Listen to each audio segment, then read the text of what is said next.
Puedo suponer que eres un adulto o una adulta a quien le leían o le gustaba leer cuentos justamente antes de irse a dormir. Y este era un ritual que se repetía cada noche. Ritual que te abría puertas a otros mundos, mundos habitados por hadas, enanos, duendes y animales que tenían el don del habla. Y hoy quiero hacerte una invitación muy especial a ir atrás en el tiempo, a mirar esas páginas ya amarillas y empolvadas de aquellas historias que te gustaba leer, pero que las volvamos a revisar con los ojos de adulto.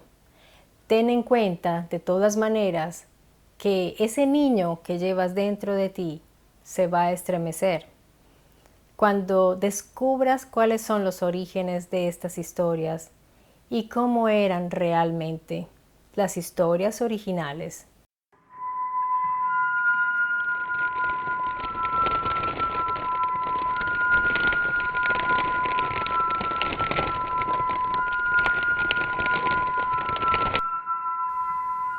Érase una vez, hace 6000 años, que ya se venía contando historias a los niños, historias, fábulas, cuentos, que poco a poco se ha ido descubriendo que no venían como pensábamos nosotros del siglo XVI y XVII, más que tenían unas raíces mucho más antiguas, que nos lleva inclusive a la edad del bronce, tiempo en el cual se creó un relato, voz a voz, de una historia llamada El herrero y el diablo. Un hombre, un herrero, que realizó un pacto con el diablo. Es una historia que tiene 6000 años. Y como esta también, hay otras también muy antiguas, con 5000 años. Estamos hablando de relatos que fueron creados antes de la Biblia y que se fueron contando de manera oral y han prevalecido durante los siglos. Y de pronto alguien empezó a escucharlos, a compilarlos y fue creando sus historias, como los hermanos Grimm, por ejemplo, que fueron encontrando estas historias, o el mismo Charles Perrault, de quien nos llega una bastante conocida y muy difusa que seguramente conoces, porque ¿quién no recuerda a esa niña a la que su abuela le realizó una hermosa capucha roja, de quien seguramente el nuevo autor o quien compiló la historia y volvió a hacer una nueva versión, Charles Perrault, no sabía el nombre de esta niña? Así que simplemente se habla de una niña que tendría más o menos 7 años, a quien su abuelita le hizo un capucho rojo, una caperuza, perdón, se dice en español, una caperuza roja, y de ahí el nombre, Caperucita Roja.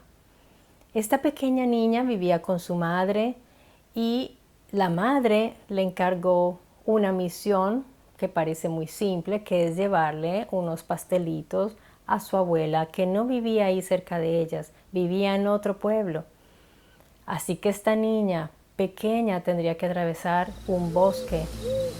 Los bosques son fascinantes, encierran mucha naturaleza y todo lo que nos gusta. ¿A quién no le gusta hacer una bella caminata en el bosque? Es muy agradable. Se escucha la brisa, se escucha el sonido de las aves, de los riachuelos o simplemente el silencio. Es hermoso, pero también los bosques encierran muchos peligros. Y esto lo sabía muy bien la madre de Caperucita. Así que ella le da unas indicaciones muy específicas, le recomienda muchísimo y hace mucho énfasis en no hablar con un extraño. No vayas a hablar con extraños. Le advierte muchísimo y le da estas instrucciones a Caperucita, que parece que entendió perfectamente. Y ella, la niña, se va por el bosque, pero ¿qué sucede? Que se distrae con cada cosa, va mirando toda la belleza que va encontrando en su camino hasta encontrarse con este lobo. Un lobo que camina en algunas de las versiones gráficas o ilustraciones lo vemos en dos patas y lo vemos hasta vestido, que es casi una antropomorfización a pesar de que es un lobo, y además habla y habla con Caperucita y le pregunta para dónde va. Caperucita, por lo que uno puede ver, no está prevenida. Parece que se le olvidó absolutamente todo lo que la madre le había advertido y le había recomendado. Algo muy real, porque si se fijan en muchos casos, al menos en los que yo he podido conocer, se ha visto que niñas que estaban bastante entrenadas por sus padres, que ya les habían recomendado de no hablar con nadie y mucho menos con hombres, estas niñas fueron secuestradas de una manera muy fácil, fueron convencidas por sus secuestradores. Así que es muy coherente lo que nos cuenta esta fábula de Caperucita, que escucha los consejos del lobo, que le dice, bueno, mira, tú te vas por aquí, que es un camino más corto, yo tomaré el más largo. Y la ingenuidad de la niña de esa edad dice, oh, qué bien, gracias, y se va por el camino que era todo lo contrario a lo que había dicho el lobo, era el camino más largo. Y además se distrae con las flores, con las mariposas, habla con los animales. El lobo no pierde su tiempo. El lobo es un depredador y sabe muy bien lo que quiere y tiene en mente. Él llega a la casa donde Caperucita le había dado, inclusive le había dado la indicación de dónde quedaba. Le decían, ¿ves ese molino que está allá, lejos? Aún más allá está la casa de mi abuelita. Y allí justamente llega el lobo con esas indicaciones.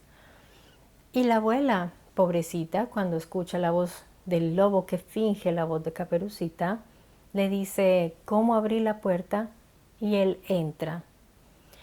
Como les comentaba, hay muchas versiones de Caperucita, pero en la versión real, la crudeza de los hechos realmente deja ver que no era un cuento que se pudiera contar al menos hoy día a un niño porque quedaría traumatizado de por vida. ¿Qué hace este lobo? El lobo mata a la abuela, la degüella, la degolla y la corta en pedazos. La hace pedacitos y la sirve en platos y su sangre la embotella y la mete allí sobre la mesa. El lobo organiza todo como para una cena. Se viste como la señora, la abuela, y se mete en la cama. Cuando llega Caperucita, ellos cenan. ¿Eso qué implica? Implica algo terrible, que Caperucita se comió a su abuelita y se bebió su sangre. Miren la referencia claramente hacia el canibalismo, y si nosotros nos ponemos a pensar un poco más allá y analizamos también la época en la cual fue escrito, podemos entender que hay un claro referente hacia la Eucaristía, que es la sangre y el cuerpo. Pero en la Eucaristía, ese acto, que se podría decir canibalismo, porque si fuera literal lo sería, es metafórico. Por alguna extraña razón, en esta historia, que se supone que es para niños, no lo es literal. Y literalmente la niña, pues, consumió a su abuelita. Seguramente sin saberlo, porque ella pensaba que el lobo era la abuelita. Después ya el lobo ya toma su forma como es, se quita su disfraz y le ordena a ella que se quite toda su ropa. El lobo se mete en la cama y la espera y le dice, quítate toda tu ropa y quémala en la chimenea, porque no la vas a necesitar. Caperucita, aterrorizada, obedece y se mete bajo las cobijas, y allí en ese momento sucede lo peor que podría suceder. El lobo abusa de Caperucita y luego se la devora literalmente, se la come. ¿Qué sucede? Que es una historia tremenda. Ahí no hubo héroes, porque en esa historia original no había leñador que llegara y la salvara. Es bastante cruel y cruda esta historia. Y fue creada muy seguramente no como un relato para que los niños se fueran a dormir. Más bien era un relato para prevenir a las niñas de aquel tiempo, para que se cuidaran de aquellos depredadores que están por ahí. Porque si nosotros vamos a ver, todo esto es una metáfora de lo que sucede en realidad, y por lo que vemos en esa época había esta gran preocupación de los padres, y tendrían que hacer que las niñas tuvieran miedo de hablar con los extraños y de algún modo hacerlo para niños. Se personifica este depredador en un lobo que pues realmente lo espeja muy bien, lo refleja bastante bien este rol. Hay algo interesante también respecto al color de la caperuza. ¿Por qué rojo? No es algo casual, gratuito o estético. Se trata de un color que en aquel siglo representaba el pecado, el siglo donde fue escrita la historia original. Y también podemos pensar que está muy relacionado, viendo la edad de la niña y toda la situación de lo que se presentó y lo que resultó al final, podemos pensar que el color rojo representaba ese ciclo femenino y que la niña es como si ya estuviera de pronto lista para pasar a su etapa de mujer, representado en este obsequio que le da la abuela, que es la capa roja. O sea, ahí hay varias cosas implicadas que se pueden ver si damos una mirada un poco más profunda. Ya después, en las otras versiones y más pasa el tiempo, se ha ido endulzando un poco, pero de todas maneras los hermanos Grimm todavía allí, en las historias de los hermanos Grimm podríamos encontrar historias prácticamente de terror, pero esta que les narré yo es realmente macabra y es la original.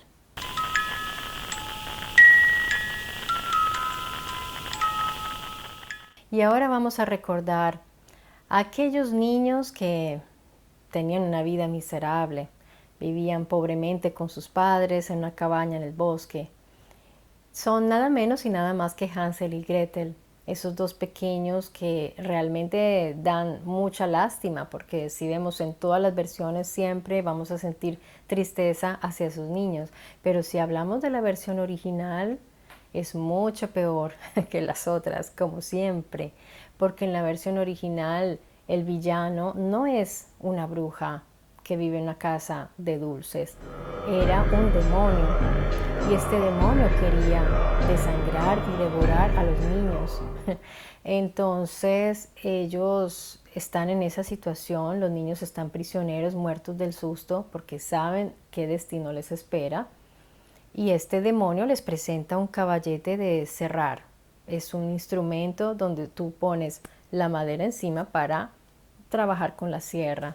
Y era la peor tortura a la cual podría someter a los niños.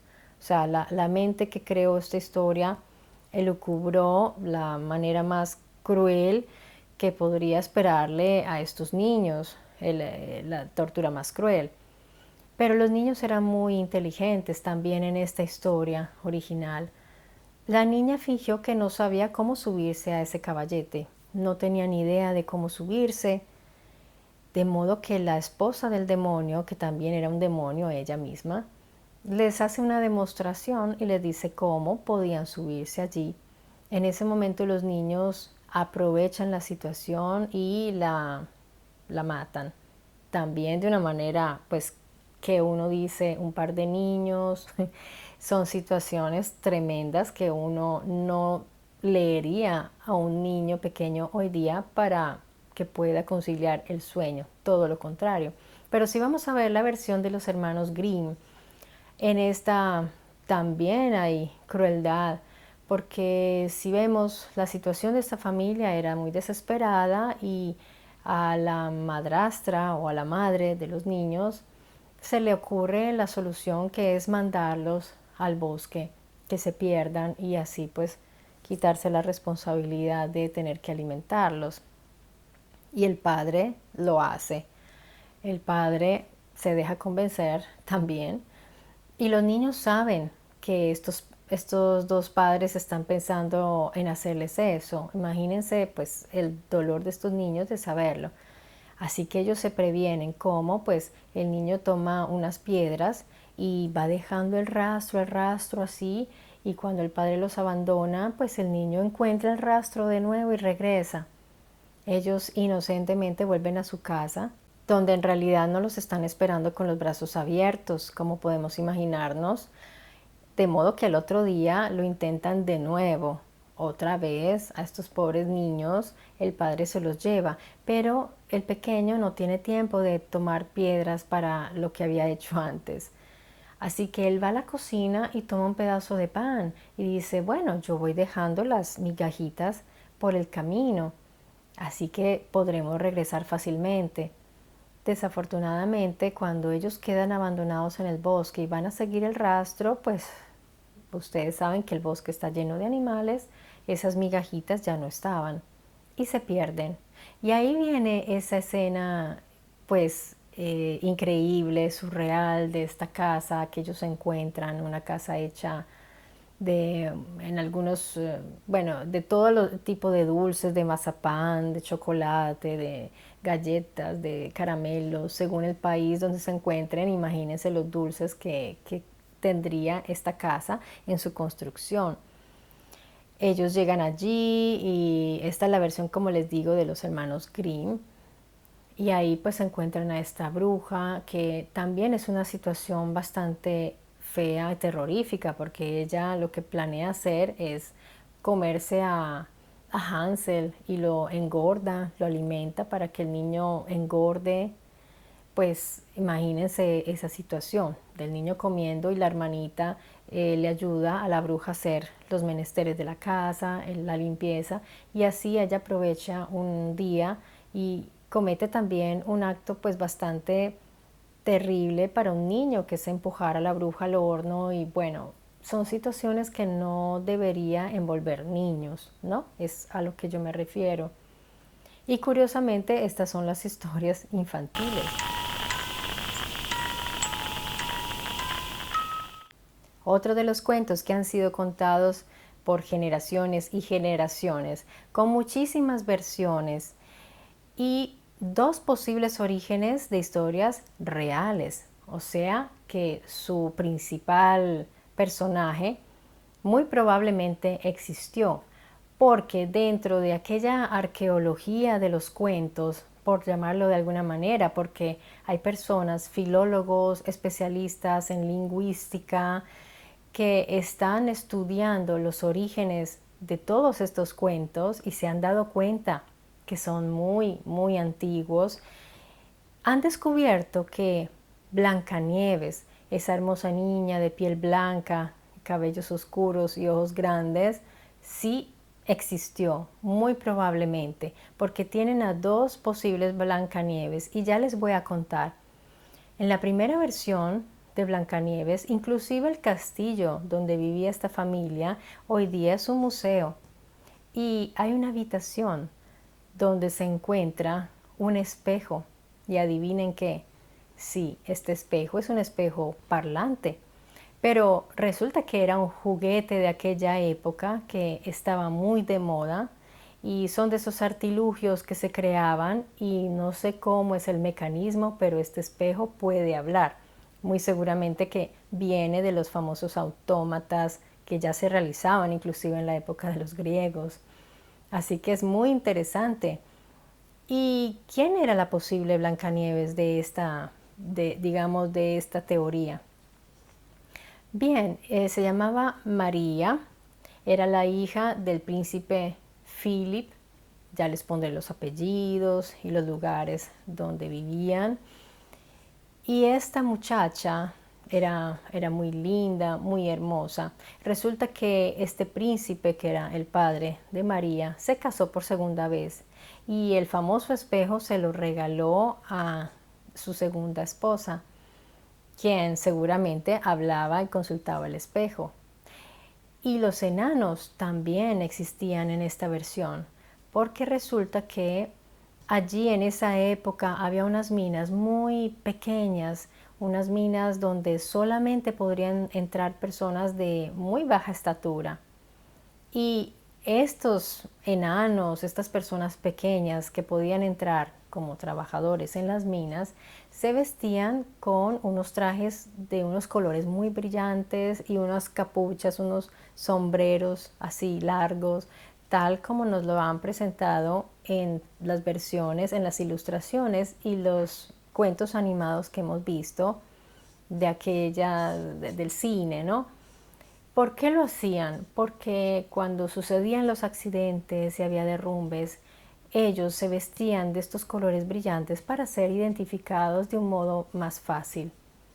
Es un poco trágico porque ustedes saben que en las minas, cuando hay derrumbes, está toda esa tierra allí y con estos trajes brillantes de colores así exagerados y estos sombreros largos los podrían encontrar de modo más fácil. Y en la medida que fueron investigando se dieron cuenta de que esta joven era muy hermosa, tenía una gran belleza. Además de ser muy hermosa, también era muy gentil con las personas. Y también se dieron cuenta que ella tuvo una infancia muy desgraciada porque desafortunadamente perdió casi la totalidad de su vista debido a una enfermedad que tuvo. Además, esta segunda esposa del padre de María no se llevaba muy bien con ella. Se ve que tenía un carácter difícil y no la trataba muy bien. Así que María tuvo una infancia triste y fue creciendo y cada vez que más crecía era más hermosa y sus atributos también, sus cualidades como persona iban resaltando, de modo que iba contrastando cada vez más con el carácter difícil y de pronto huraño de su señora madrastra. Y se van creando los mitos. Ustedes saben que a partir de una realidad, yo siempre lo he dicho, detrás de un mito siempre hay una historia real. Y esta persona que descubrieron los investigadores reúne muchas cualidades que podría ser nuestra Blancanieves. Y en la segunda posible protagonista de la historia Blancanieves real, tenemos a una condesa, la condesa Margaret, después les pongo aquí el apellido, quien era una bellísima mujer, y está también como protagonista el príncipe Felipe II de España, quien viajaba mucho por Europa porque quería ver cómo se extendían sus tierras y cómo iba todo, y por qué no, también ir a buscar mujeres bellas para satisfacer sus deseos. Entonces, en esos recorridos que hacía por Europa, seguramente conoció a esta hermosa mujer y le llamó mucho la atención. Felipe, a él lo obligaron, él era un hombre más bien tímido, retraído y de bello aspecto físico, pero lo obligaron a casarse con una mujer mucho mayor que él. Así que cuando conoció a Margaret quedó encantado con ella y empezaron una relación fuera del matrimonio. Esto no le gustó para nada a la corte, que estaba viendo, velando por los intereses del reino, de manera que a la pobre muchacha, que era muy joven, la envenenaron para sacarla del camino, ¿no? No se sabe qué método utilizaron, no se sabe si usaron una manzana, esto no está claro, pero sí saben que la envenenaron. Y bueno, y los enanos también están dentro de esta historia, porque en la familia de Margaret tenían minas en los territorios. Y se dice que a ella, a la condesa Margaret, le gustaba mucho jugar con ellos, pero no eran propiamente enanos, o sea, no eran adultos pequeños, eran niños. Solo que sucede lo contrario en este caso. Eran niños que por el trabajo en las minas, debido a lo que les comentaba, el reducido espacio donde tenían que trabajar, tenían que usar niños o personas pequeñas. Estos niños, debido a ese trabajo tan horrible en ese ambiente que realizaban, tenían sus caritas envejecidas. Parecían mayores de lo que realmente eran, así que sí parecían enanos. Y en medio de su pobreza y todo, ellos usaban gorros y ropa grande, seguramente que les regalaban, les prestaban. Así que tenían ese aspecto de enanito con las camisas grandes y todo grande. Y ella, la condesa, también era una persona muy gentil, muy bonita y de gran belleza física. Pero, ¿qué sucede con la versión original de los hermanos Grimm de Blancanieves? Bien, en esta versión, como les decía al inicio, en estas historias de los hermanos Grimm también hay crueldad. No crean que se aleja mucho de la crueldad y del dramatismo de la vida real. Al contrario, en esa historia no era la madrastra la villana, más era la madre biológica de Blancanieves, que fue la malvada, la villana en esa historia. Resulta que la madre de Blancanieves había deseado mucho tener una niña blanca como la nieve, y eso fue lo que ella pidió con mucho fervor, y tuvo su niña blanca como la nieve, muy bella, pero que en la medida que fue creciendo, ella fue encontrando en su hija una rival porque se estaba convirtiendo en una bellísima mujer. Y esta persona se nota que tenía serios problemas de narcisismo porque era muy insegura y no quería una rival en belleza. De ahí viene la historia también del espejo. Y resulta que a la madre no se le ocurrió una idea peor que contratar al cazador para que cazara a la muchacha y le quitara el corazón. Como ya sabemos en la historia, el cazador reemplaza el corazón de Blancanieves porque no la mata y pone el corazón de un venado, y esta mujer es tan terrible, tan malvada que se come el corazón. O sea, ahí ya estamos hablando también de lo que vimos en Caperucita Roja, un poco de eso, ¿no? Un acto pues de canibalismo total y de crueldad. Así que no se quedan cortos en crueldad los hermanos Grimm. Fuera de eso, cuando descubren que esta señora hizo eso, para castigarla le ponen unos zapatos de hierro candente, hierro al rojo vivo. Así que cuando ella los está usando empieza a hacer una especie de baile loquísimo, terrible, de dolor. Se pueden imaginar la escena, y bailó hasta que murió. Y como vimos en la historia de los hermanos Grimm, pues hay una serie de elementos que realmente son muy difíciles de contarle a los niños en la era moderna. Así que tuvieron que modificar algunas cosas, endulzar un poquito las cosas, y por lo menos modificaron esa parte donde era la madre biológica.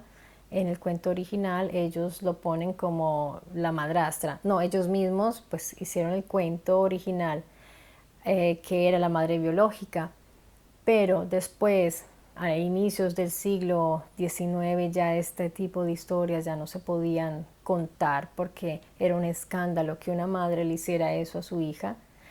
Pues para dejarlo menos peor pusieron la madrastra, que no era la madre biológica. Entonces ya es más destacada, digamos, el grado, la consanguinidad, y pues se supone que es menos cruel, pero en realidad sigue siendo muy cruel.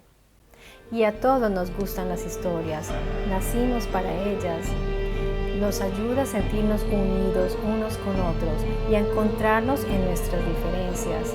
También nos reafirman como personas, nos ayuda a entender quiénes somos, y además trasciende las barreras del tiempo, del pasado, del presente y del futuro. Así que por eso es que existe Mystery Channel, para transmitirlas.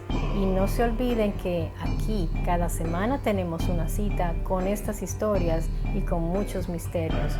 Nos veremos muy pronto. Yo les mando un gran abrazo.